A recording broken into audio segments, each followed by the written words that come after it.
ये व्यक्ति की हर विशेष की, हर वस्तु की महत्वता बताती है। क्षत्रिय आन बिन विप्र ज्ञान, और घर संतान बिन, देह प्राण बिन। अगर इस देह में प्राण ना हो तो इसका कोई मोल है? कोई नहीं।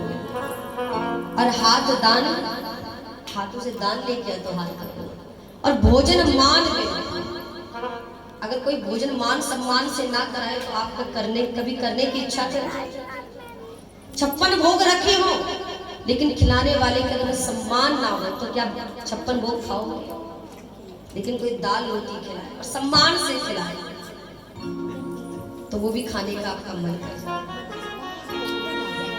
और नाम बिना नर ऐसे जैसे, नाम बिना नर ऐसे जैसे अश्व लगाम में।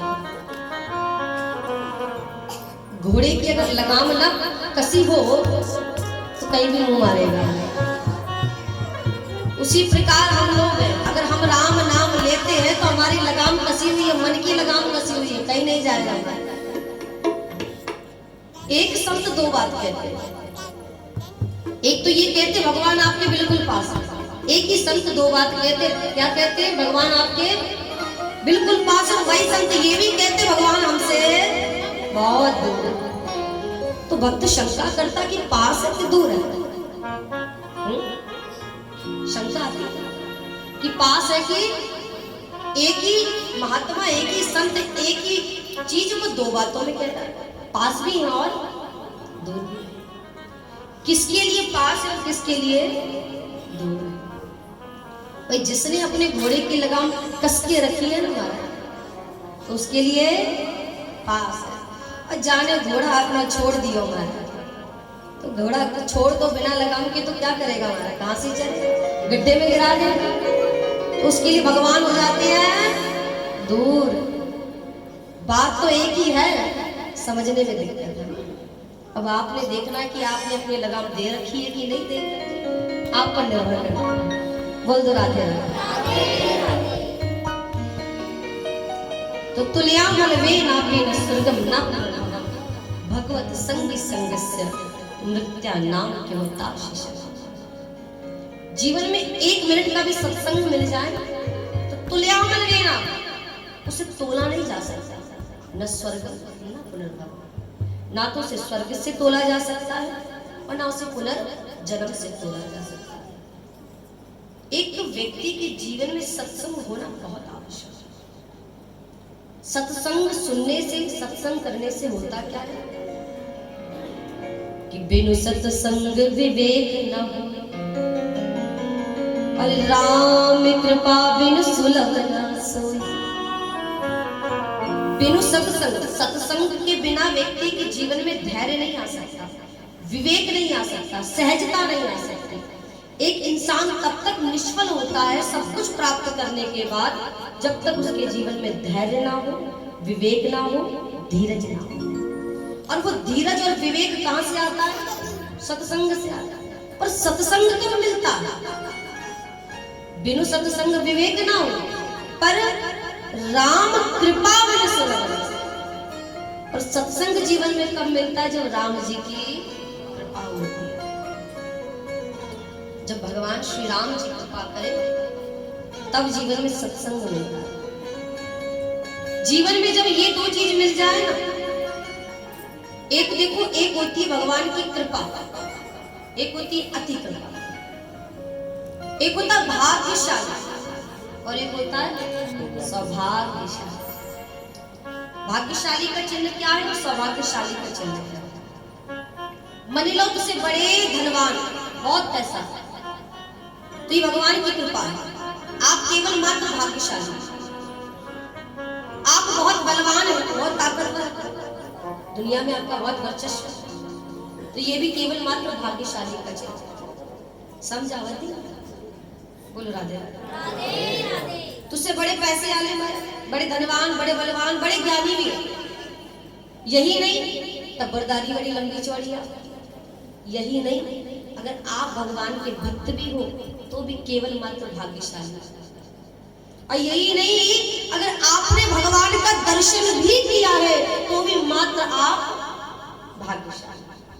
उन तुझसे सोचा जी उन्हें चलो धनवान ठीक बलवान ठीक ज्ञानी थी, पर भाई भगवान का दर्शन करने वाला, भगवान का भक्त भी केवल भाग्यशाली होता है, सौभाग्यशाली नहीं होता। बोले बिल्कुल नहीं होता। नहीं तो मैं एक नाम बताती, नाम है रावण।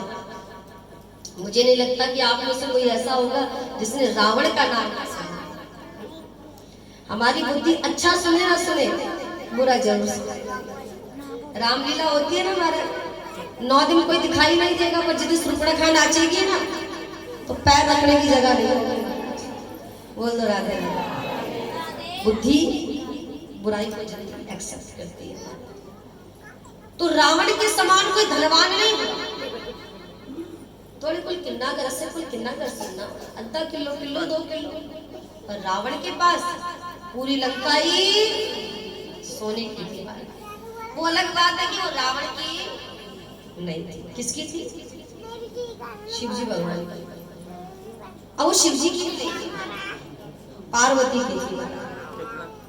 बोल राधे राधे। इस लीला पर थोड़ा सा प्रकाश डालूंगी।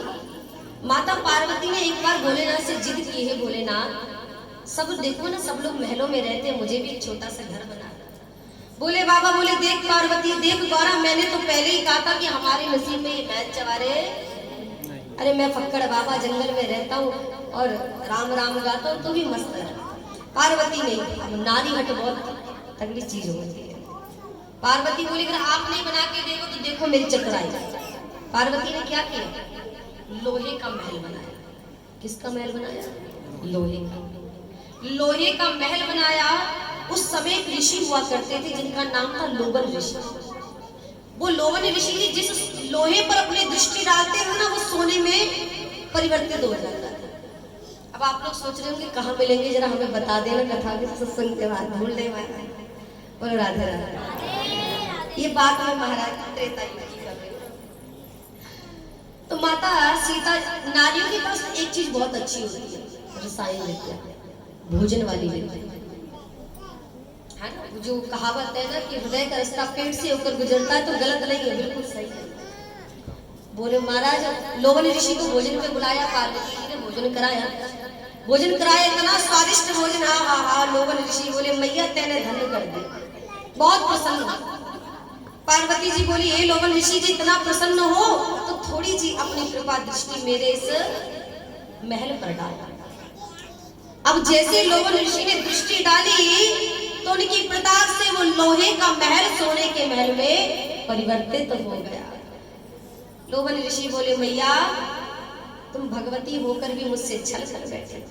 चलो मैया, अरे मैया तुमने जिसके लिए इतनी चतुराई की ना, जाओ मैं शाप देता हूँ ये महल भी तुम्हारे पास ना रहे।